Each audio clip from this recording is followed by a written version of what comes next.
Cet autre propriétaire de panneaux s'impatiente. Il est carrément à la tête d'un collectif de propriétaires mécontents.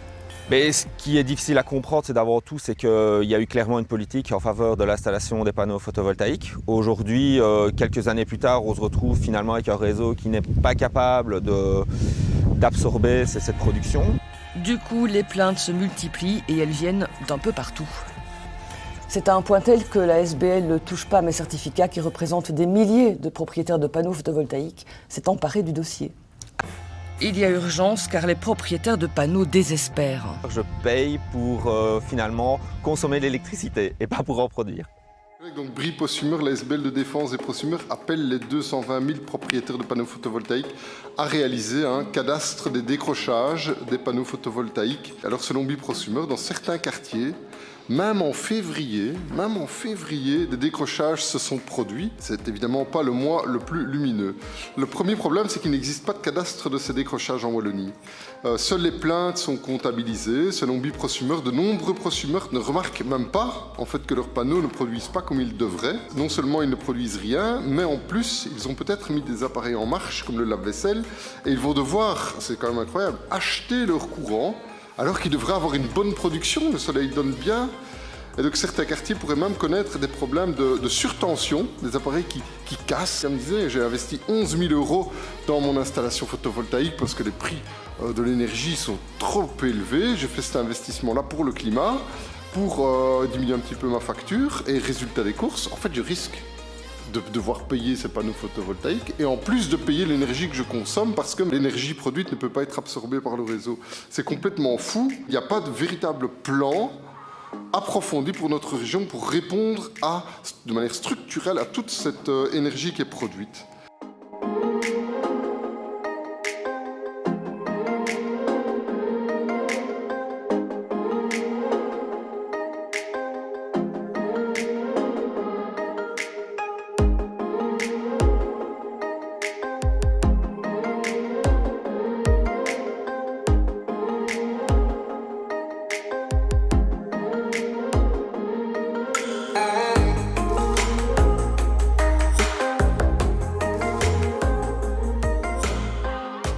Bonsoir à tous. Luc Chambreau, je vais vous présenter, je crois que c'est la question la plus polie de commencer. Luc Chambreau, donc je suis directeur expérience client chez Resa et membre du comité de direction. Le but de la présentation de ce soir, il y a 6 points que nous allons dérouler.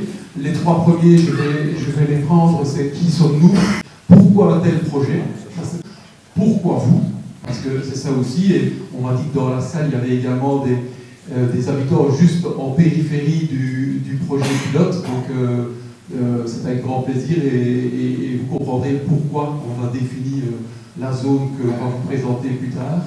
Et puis alors, les 3 derniers points seront pris en charge par Alain Verzig, qui est l'adjoint au directeur technique au niveau de Resa et qui est vraiment un technicien réseau. Les 3 points sont que voulons-nous mettre en œuvre, bien entendu, concrètement, qu'est-ce que l'on veut mettre en œuvre pour ce projet pilote, pourquoi avons-nous besoin de vous, et le dernier point, bien entendu, les prochaines étapes pour que ce soit très concret par rapport au projet que nous souhaitons dérouler. Alors, qui sommes-nous? Resa, gestionnaire de réseau de distribution, gaz et électricité. La carte que vous voyez, c'est bien entendu notre belle province de Liège et nous couvrons une grosse partie de cette province. Que ce soit les zones vertes où nous distribuons l'électricité et le gaz, les zones jaunes où nous distribuons uniquement le gaz et un autre gestionnaire s'occupe de distribuer l'électricité, et inversement, la zone qui nous amène à nous rencontrer aujourd'hui fait par exemple les temps rouges, une zone où on distribue l'électricité. Nous sommes donc le principal gestionnaire de réseau au niveau de la province de Liège. Nous sommes une entreprise publique, c'est important et on le défend bec et ongles, au service bien entendu du public. Nous avons des actionnaires uniquement communaux, c'est 73 communes. Une partie d'entre elles sont représentées dans le conseil d'administration, 950 collaborateurs et ça fait 700 000 points de fourniture au niveau du gaz et l'électricité additionnée. 18 000 km de réseau, que ce soit du réseau aérien mais surtout souterrain. Pourquoi un tel projet? On va retourner un peu plus dans le passé, mais un passé qui n'est pas si lointain que ça. Nos réseaux ont été faits pour passer du producteur transporteur, gestionnaire de réseau, c'est notre job, et amener de l'électricité, du gaz dans vos foyers. À la base, c'est comme ça que nos réseaux sont nés, et ils étaient prévus pour faire ça dans un sens. Aujourd'hui, et depuis quelques années maintenant, et quelques dizaines d'années, la donne a changé. Ces réseaux qui historiquement étaient construits pour aller dans un sens, vont dans les deux sens. C'est ce que vous allez nous rencontrer, une injection de panneaux photovoltaïques, ça part dans le réseau dans l'autre sens qui était prévu à la base. Et puis alors bien entendu, le monde s'est électrifié. C'est pas à vous que je vais l'expliquer, mais parfois lui, le monde a vraiment fort changé. Vous retrouvez quoi? Des charges de voitures électriques qu'on n'avait pas du tout, vous le verrez dans les chiffres qu'on vous présenter tout à l'heure, des pompes à chaleur, chauffer les maisons, du stockage d'énergie, au niveau des clients, mais également au niveau du gestionnaire de réseau éventuellement. Et tout ça demande une gestion active du réseau qui n'était pas du tout prévue à la base. On avait plutôt une gestion passive de notre réseau de distribution avant ces mutations. Alors au niveau des données, ce qui est très significatif, c'est les colonnes qui sont ici. En 2021, vous retrouvez la production éolienne terrestre, et en Wallonie, j'insiste, et en vert, la production photovoltaïque. En 2021, quand vous rejetez ça 10 ans plus tard, c'était quasi insignifiant. Vous regardez les projections maintenant de 2030, vous retrouvez déjà à x2, quasi x2 en éolien, et vous êtes largement au-dessus de 1 x2 en photovoltaïque.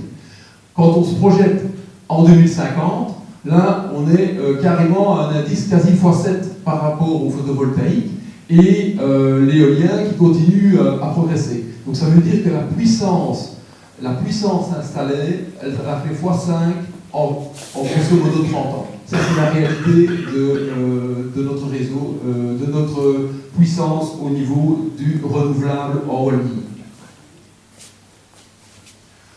Alors, au niveau consommation d'électricité sur le réseau de distribution, on table sur une augmentation, comme vous le voyez, de 64%. C'est colossal en termes de progression. Toujours, encore une fois, quand on revient au premier slide sur notre réseau, qui était prévu simplement pour aller dans un sens et pour ne pas absorber des augmentations de ce type-là. Quand vous voyez les augmentations de consommation d'électricité, le justificatif est le vert sur tout ce qui est transport. Bon, on va vous faire un dessin, c'est tout ce qui est véhicule électrique.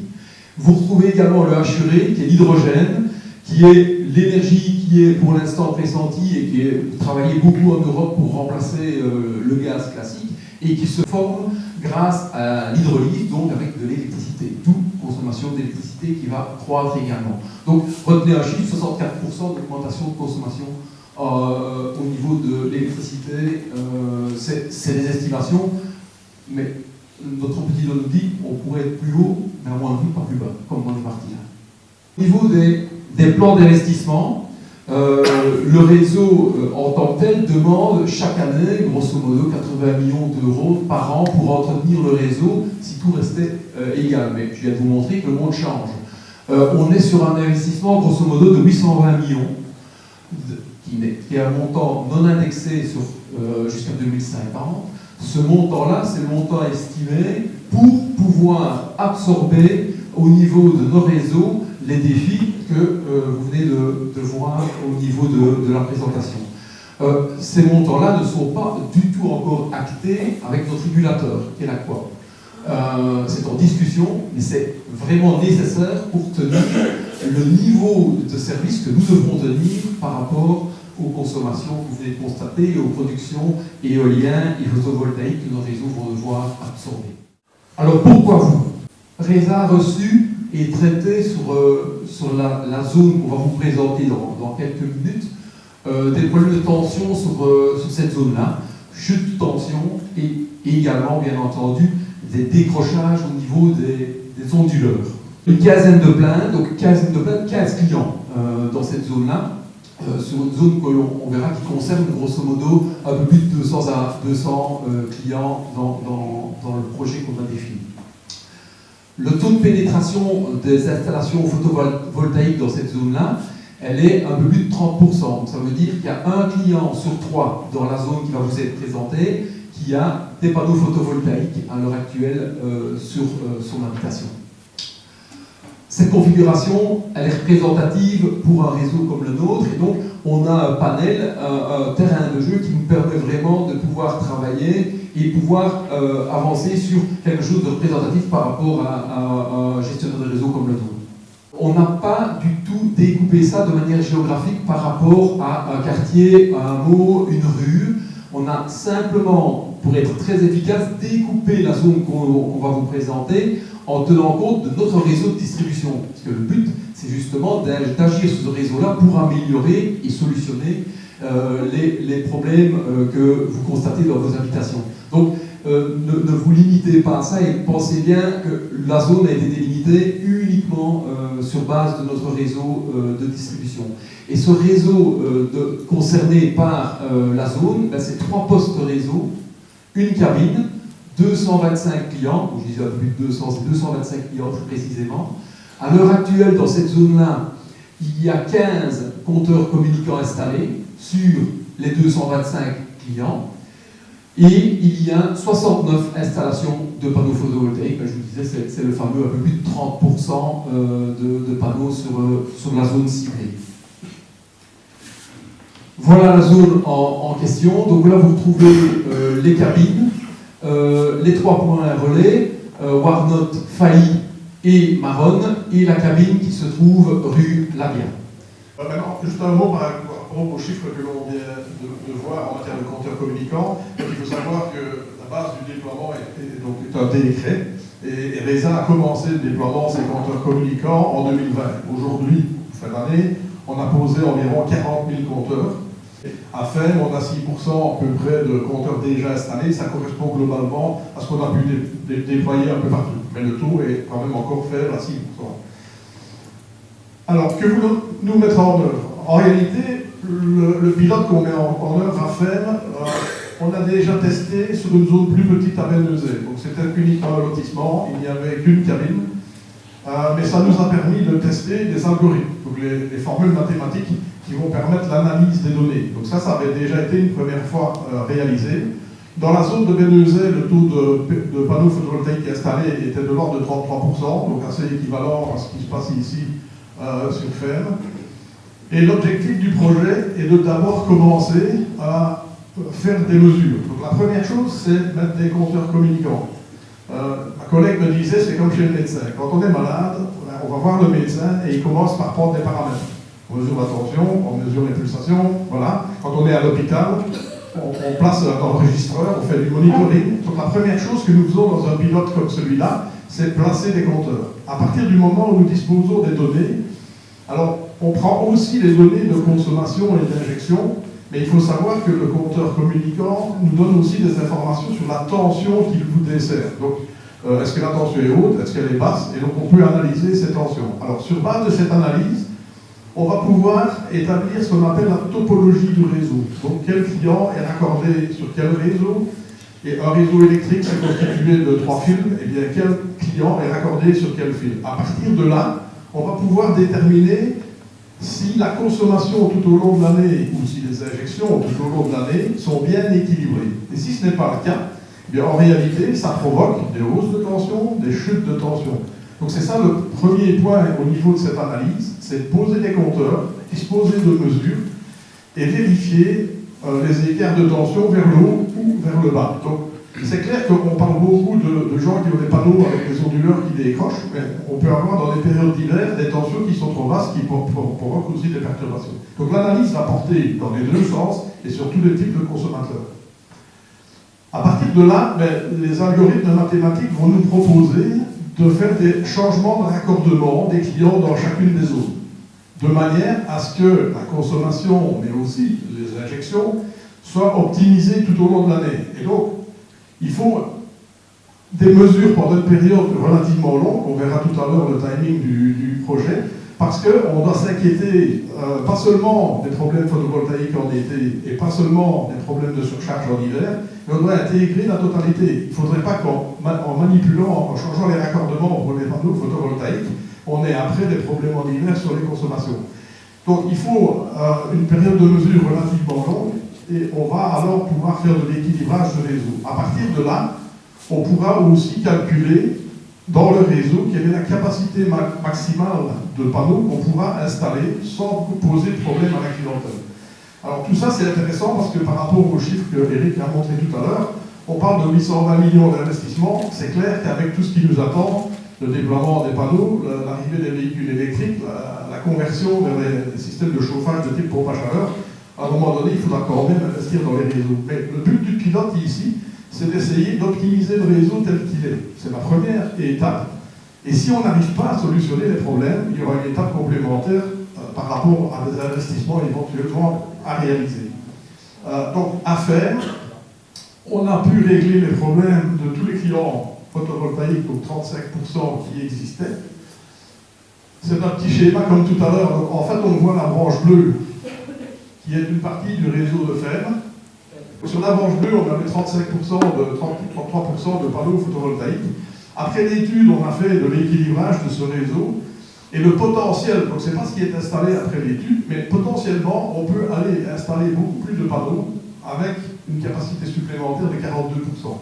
Donc tout ça sans investir dans le réseau, uniquement en ayant équilibré les consommations et les injections. Donc ça, c'est ce qu'on a fait à Bénezet. Alors maintenant, à Ferme, donc l'objectif, c'est également améliorer la qualité de fourniture. De régler, comme je l'ai dit tout à l'heure, les problèmes de chute de tension, les problèmes de hausse de tension qui génèrent des décrochages onduleurs. Donc le projet, il s'adresse à tout le monde, les non-prosumeurs comme les prosumeurs. Alors, on va déployer des compteurs dans une zone plus étendue que Bénezet. Donc c'est là que le projet est plus innovant, c'est qu'on va adresser une plus grande zone avec plusieurs, on a dit tout à l'heure, 3 postes et une cabine. Donc la zone fait environ 2 km de diamètre avec 200 clients. Donc la zone est beaucoup plus étendue au niveau. Comment va-t-on procéder? La première chose, le prérequis, comme je l'ai dit tout à l'heure, c'est faire des mesures. Donc on a pour objectif de placer un maximum de compteurs dans la zone, parce que pour couvrir la totalité du pilote, donc c'est déterminer et analyser les données, voir où sont les problèmes et commencer à corriger dans le réseau, il faut un taux suffisant de compteurs installés. Et puis pour calculer les capacités maximum auxquelles on pourra arriver, il faudra de l'ordre de 80% installés dans la zone. Donc 80% de 220, on tourne à quelque part 180 compteurs installés dans la zone pour avoir des résultats significatifs et optimums, donc pour aller au bout du projet. Alors, en analysant ces données, comme je l'ai dit tout à l'heure, on va établir aussi la topologie, donc comment est raccordé chacun des clients dans la zone, les monophasés, les triphasés, quels sont les écarts de tension, donc où sont réellement les problèmes, vers le haut, vers le bas. Réaliser l'équilibrage, et puis à l'issue de tout ça, quand on aura fait l'équilibrage et vérifié à quel résultat on en est, s'il reste des problèmes dans la zone, on devra corriger au travers d'investissements. Donc c'est éventuellement installer un nouveau poste, choisir le meilleur endroit où on va pouvoir l'installer. Et donc ça, ce sera la finalité du projet. Alors on pourra aussi déterminer, et ça sera la partie transition énergétique, donc c'est calculer la capacité du réseau pour les panneaux photovoltaïques, c'est le problème qui nous occupe aujourd'hui, mais les véhicules électriques arrivent très rapidement aussi, donc on va pouvoir calculer la capacité du réseau à absorber les véhicules, à absorber les pompes à chaleur. Donc ça, c'est la dernière phase du projet, on va couvrir la totalité de nos préoccupations pour l'avenir. Alors, quel est le calendrier? On est là aujourd'hui pour vous expliquer de quoi il s'agit. On a déjà, nos délégués sont passés chez vous, donc sonner aux portes, donner éventuellement des renseignements, prendre quelques rendez-vous. Donc on a déjà des rendez-vous pour la semaine prochaine et on a planifié l'installation de compteurs, si possible, le plus vite possible. Puisqu'on a besoin de données, plus tôt on aura des données, plus tôt on pourra démarrer les analyses.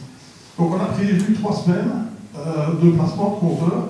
On pourra à la fin de la séance prendre éventuellement des rendez-vous avec vous. Donc vous pouvez vous inscrire chez mes collègues pour le placement de compteurs. On l'a déjà dit, mais c'est le nœud du problème. Si on n'a pas de compteur, on ne sait pas faire de projet. Donc si vous ne répondez pas à nos demandes, à un moment donné, il faudra qu'on se positionne. Je vous dis, pour le moment, on a 25% de compteurs dans la zone. On espère atteindre 80%. Si on n'atteint pas 80%, tout ce que je vous dis ici, on ne saura pas le faire. Il faudra le faire ailleurs. Il faudra peut-être aller voir dans une commune qui est plus réceptive, qui ne se pose pas de questions, je ne sais pas, mais en tout cas, avec le taux actuel de compteurs placés, on ne peut pas mener le projet jusqu'au bout. Alors, deuxième partie, on considère considère qu'au mois d'avril, les compteurs sont installés. On va nous aussi aller appareiller nos postes éthériques. Donc ça, ce sera fait dans le courant du mois de mars. Comme ça, on aura une vue au niveau des postes, qu'est-ce qui se passe au niveau de l'alimentation du quartier, et on aura des données à partir du mois d'avril chez les clients. Alors, on va analyser toutes ces données jusqu'à la mi-août. À partir de la mi-août, on aura le résultat, l'analyse. On aura détecté des difficultés de tension vers le haut, vers le bas.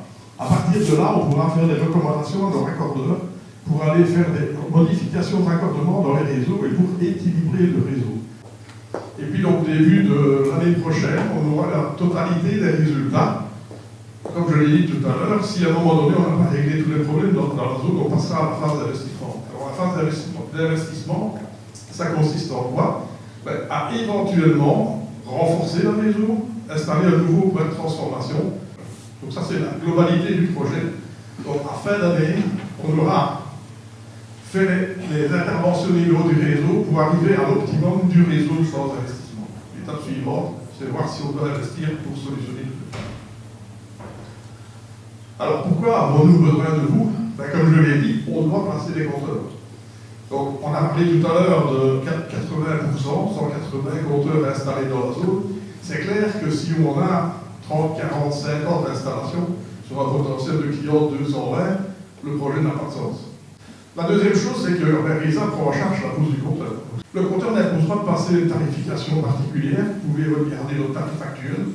Si vous êtes sans tarif, vous aurez l'opportunité d'avoir un compteur IRM, si vous le souhaitez, ce n'est pas obligatoire. Si vous avez des panneaux photovoltaïques et que vous avez fait le choix de rester en cette tarif, vous pourrez rester en cette tarif, il n'y a pas d'obligation. Le compteur permet toutes les formules tarifaires possibles. Alors, après ça, vous aurez accès à un site qui s'appelle MyRISA. La dernière chose, c'est que RISA remplace progressivement l'ensemble des compteurs. Vous avez sans doute entendu qu'en Flandre, ils sont beaucoup plus loin que nous, ils ont posé environ 2 millions de compteurs. En France, le rollout est quasiment terminé. Donc ici, en Wallonie, on n'en est qu'au début, mais il y a des volontés aussi d'aller plus loin et de remplacer la totalité des compteurs d'ici 2030. Alors, pourquoi installer un compteur communicant? En fait, il n'a que des avantages. Ce compteur permet, par exemple, d'accéder aux index à distance. Donc, quand vous déménagez, si vous changez de fournisseur, pour n'importe quelle type d'opération de marché, nous pouvons accéder à l'index à distance. Donc, ça veut dire que vous aurez toujours une facturation correcte. Avec le compte P1, on peut faire plein de choses techniques pour ceux que ça intéresse. Participer à l'effort collectif, donc je viens de vous le dire. L'objectif d'un pilote comme celui-là, c'est de placer des compteurs, faire des mesures, optimiser le réseau avant de commencer à investir. Et puis, bon, c'est un petit rappel, donc le placement de compteurs est rempli dans le cadre du pilote. Alors, la compensation, ça c'est un point surtout pour les clients qui ont des panneaux. La compensation, c'est quoi? Comme on le voit sur la gauche, c'est le compteur ancienne génération électromécanique qui tourne à l'envers. Alors ce compteur, quand le client prélève, il tourne dans un sens. On dit le compteur tourne. Si à un moment donné, il n'y a pas de consommation, ou si l'érection est supérieure au prélèvement, le compteur tourne à l'envers. Et donc en réalité, c'est comme le compteur du voiture qu'on essaie de faire détourner. Le compteur fait la différence entre le prélèvement et l'érection, et on le voit directement sur les index. D'accord? Ça, c'est le principe de compensation dans le compteur. Le compteur communicant, lui, il mesure le prélèvement sur certains registres, d'accord? Donc ça, c'est la consommation. Il mesure dans d'autres registres, donc il y a des identifiants différents, ce que vous injectez vers le réseau, le surplus de production que vous ne consommez pas vous-même. Alors, ces deux valeurs sont lues à distance, et au bout de l'année, on fait prélèvement moins injection, et donc en fait, on compense comme le compteur. Mais au lieu de compenser directement dans le compteur, vous avez accès aux deux données séparément et on compense dans notre système informatique. Et donc la compensation est possible avec un compteur communicant comme on avait avec le compteur Ferrari ici. Mais dans les systèmes informatiques, on fait la compensation, donc il n'y a pas de souci. Pour les clients qui ont des panneaux, vous avez entendu sans doute parler de 2014 avec des règles qui vont changer. Tous ceux qui ont des panneaux avant 2014 pourront garder ce mécanisme de compensation jusqu'en 2030. Donc c'est assuré, le compteur communicant ne changerait beaucoup. Alors, Chez RESA, c'est une petite particularité. Si vous fouillez sur le site de la Coop, on va vous dire faites attention, si vous demandez un compteur communicant, vous devez le changer au moment de votre facture périodique. Chez RESA, c'est faux. Donc on a mis ce qu'il fallait dans l'informatique pour que même si on vous installe le compteur au milieu de l'année, ici c'est ce qu'on va vous proposer, eh bien en fait on va regarder dans votre compteur ancien combien vous avez injecté vers le réseau et on va stocker cette information dans notre informatique. Et quand on fera le bilan en fin d'année, ben, on fera ça, on en tiendra compte et on amènera cette valeur en négatif. Donc on va faire la compensation même si le compteur est changé à mi-année. Mais chez d'autres GRD, ce n'est pas comme ça. On est particulier, donc seul RESA applique cette modalité, même de changement de compteur à mi-année, on respecte la compensation. Alors aussi, des bruits qui courent, c'est que nous allons pouvoir piloter l'installation photovoltaïque et couper à distance. Ben, c'est faux, et ça ne sert à rien. Aujourd'hui, quand la tension est mauvaise, c'est votre onduleur qui coupe. Donc ça ne sert à rien de faire des choses en plus et d'essayer des choses en plus au travers du compteur, c'est votre onduleur qui va couper. Donc nous, on n'intervient pas à ce niveau-là. La communication, parce que c'est dangereux. Ben, en fait, le compteur fonctionne comme un GSM. C'est le même type de signal, ça s'appelle NB-IoT. C'est une fréquence différente de la 4G ou de la 5G, mais c'est la même chose. La seule chose, c'est que votre téléphone, vous l'avez en poche, ça téléphone tout le temps, vous recevez des SMS, ça communique toute la journée. Le compteur, on l'interroge une fois par jour. Donc, c'est comme un GSM, mais qu'on fait fonctionner 1 ou 2 fois par jour. Donc, d'un point de vue communication, c'est pas plus perturbateur qu'un GSM. Alors, le compteur permettait de réduire le tarif prosumer. Ben oui, mais le challenge derrière, c'est de pouvoir voir avec ce genre de solution, chez vous, et puis répéter partout ailleurs, comment on peut augmenter le potentiel de nos réseaux en photovoltaïque, en véhicules électriques et en pompe à chaleur. Donc l'objectif, il n'est pas que de régler les problèmes de ferme, c'est d'essayer de régler les problèmes partout. Mais on vous a choisi comme pilote. Donc on a besoin de vous pour mener ce projet jusqu'au bout. Ce qui est intéressant dans le projet ici, les 225, ça permettait, c'est pour ça qu'on est pour l'instant assez déçus, c'est que si on prend un projet plus large avec 1000 habitations et compagnie, c'est assez conséquent de passer vite et arriver à 80%.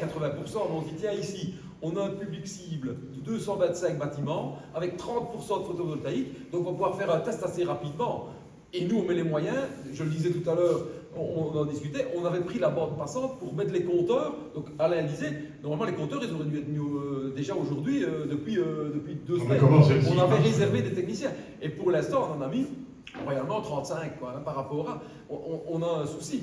Or, si on va plus loin dans les quartiers ou dans des régions plus denses, il aurait fallu prendre 1500 habitations pour faire un test. Ici, à 225, les techniciens peuvent vraiment faire un test conséquent à grande échelle.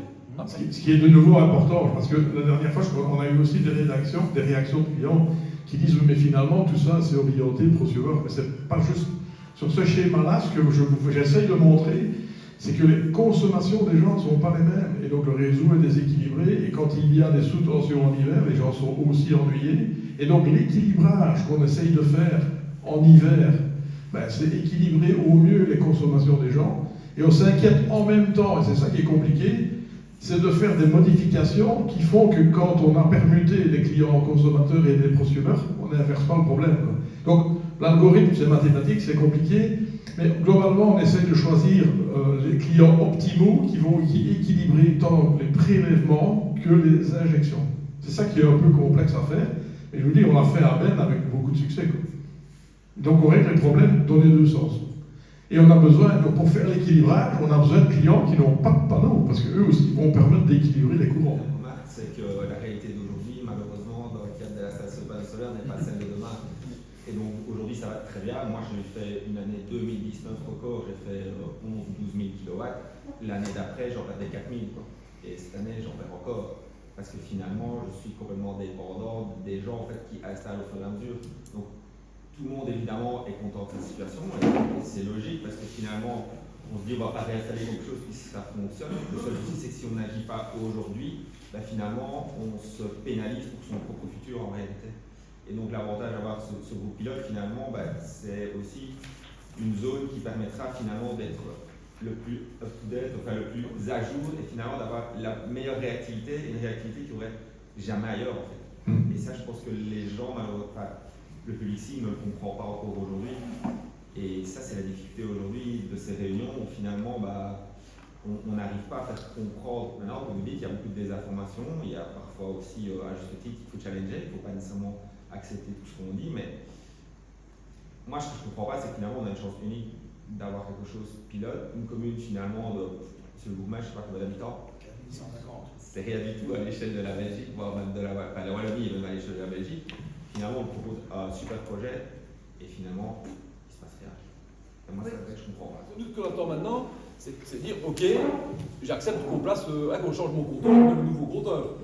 Et pour l'instant, on est encore loin de ça. Comme on disait en introduction, grosso modo, on a fait un tiers du trajet, un peu moins d'un tiers du trajet. Donc, et pour l'instant, au jour d'aujourd'hui, on a commencé en janvier, tous les clients qui ont déposé, à un moment donné, souvent, ça, tout vient, hein, le compteur qui tourne, tout ce qu'Alain a mis dans sa présentation, c'est pour ça qu'on l'a mis, c'est ce qui nous remonte comme fausses bonnes excuses. Et puis une fois qu'on dégonfle ça, on met le compteur. Et chaque fois, moi j'ai des gens qui me disent, ah ben oui, finalement, ça fonctionne bien, mais on a besoin de ça. Et je dis encore une fois, aujourd'hui, si on peut en avoir 4 de plus, on aura déjà fait notre soirée à 4, quoi. On aura fait 4 de plus. Et puis après, il faudra encore aller chercher 80, 90. Et voilà, c'est notre job. C'est évident, vu qu'on fait un pilote, que si on doit aller jusqu'à l'investissement, on le fera. Il faut qu'on arrive à trouver cette solution dans cette écosystème de 225 bâtiments. Oui. Et c'est je reviens à ça, c'est plus facilement gérable de le faire à petite échelle. Donc, si les équipes techniques disent, écoutez, on a équilibré, mais on n'arrive pas encore, il faudrait aller, on le fera. Pour trouver et pour avoir un exemple concret de dire, regardez, voilà ce qu'il faut faire, et tout ça à notre régulateur et aux politiques, qui vont devoir être sensibilisés à ça. Donc ce test sert à ça. On va revenir au point de pourquoi on est là. Il y a quelques citoyens concernés par la zone test, ici dans la salle. Est-ce que, donc, on a discuté avec le bourgmestre, on va retourner vers le public cible, les 225 personnes, avec un appui de la commune, je crois qu'il y a vraiment un intérêt commun là-dedans. Il y a un éco-conseiller qui va également mettre en œuvre cela. Et si vous avez, vous, le loisir de convaincre votre voisin, on parle ici de grosso modo 120, 130 personnes. C'est peu et beaucoup à la fois. Mais pour l'instant, c'est là que le bas blesse. Et quand on fait des réunions, la première fois, Alain peut parler 2 heures, on n'a pas eu un point qu'on n'a pas su expliquer et commenter. Donc, au jour d'aujourd'hui, ce compteur, à part qu'il y a eu beaucoup de choses dites, mais il faut casser les pattes au canard, mais il n'y a rien qui le nécessite de ne pas dire, je mets le compteur, je reviens à l'exemple de monsieur, c'est un acte citoyen qu'on demande, nous, à un moment donné, quand même aussi, hein, dans la démarche ici. Tiens, il y a une petite communauté, on va le faire ensemble, et en plus, c'est le bon moment. Mais c'est compliqué, ce qu'on vous dit, hein, les courriers sont arrivés en retard, en effet, c'est peut-être arrivé la semaine dernière, on me le disait, mais la première fois, là on a eu 80 personnes, mais on n'est toujours pas du tout à la cible. Quoi. Donc si vous avez des bonnes idées, elles sont les bienvenues, je vous dis, le bourgmestre et la commune va plutôt prendre la main ici une première fois pour aller vers le citoyen, peut-être d'autres choses à faire, je n'en sais rien, parce que nous les délégués techniques on fait du porte-à-porte, mais ça, ils l'ont fait avant la soirée. Il y avait une quinzaine de personnes qui nous avaient dit « Ah, je suis là pour ça », mais in fine, on n'a toujours pas converti. Quoi. Et là, à un moment donné, le chrono va tourner, et comme disait Alain tout à l'heure, on va reprendre le projet, on va regarder où on peut le faire ailleurs, parce qu'il faut qu'on le fasse. Ça, c'est évident. Nous autres, nos techniciens doivent avoir ce laboratoire-là, ça c'est certain. Pour démarrer le projet, il faut des données. Quoi. Si on n'a pas de données, on ne sait rien faire.